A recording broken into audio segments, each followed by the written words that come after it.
दोस्तों, तो आज रचना के आधार पर वाक्य भेद में हम पढ़ रहे हैं संयुक्त वाक्य। इससे पहले हमने पढ़ा सरल वाक्य।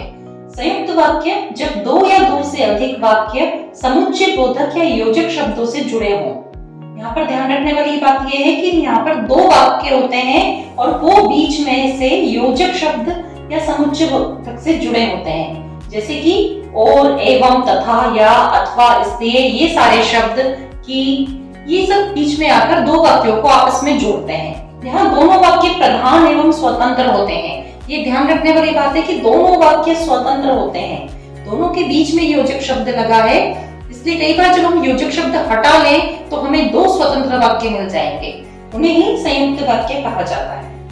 आप विशेष ध्यान रखें, जब हम मिश्र वाक्य पढ़ेंगे तो वो आपको मिलते जुलते से लगेंगे, लेकिन संयुक्त वाक्य में दोनों वाक्य स्वतंत्र होते हैं, जबकि मिश्र वाक्य में ऐसा नहीं होता। आइए हम इसके एग्जाम्पल देखते हैं।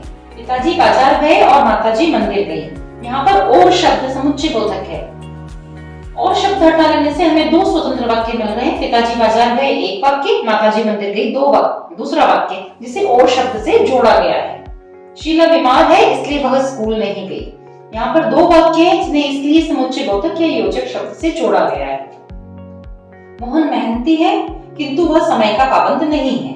मोहन मेहनती है एक वाक्य, वह समय का पाबंद नहीं है दूसरा वाक्य। किंतु शब्द से जुड़ने से ये दोनों वाक्य एक हो गए हैं, अतः ये संयुक्त वाक्य का उदाहरण है। संयुक्त वाक्य को पहचानने के लिए आपको समुच्चय बोधक शब्द देखने की आवश्यकता है कि दो स्वतंत्र वाक्य यदि एक योजक शब्द यानी समुच्चय बोधक से जुड़े हुए हैं तो वो संयुक्त वाक्य कहलाते हैं।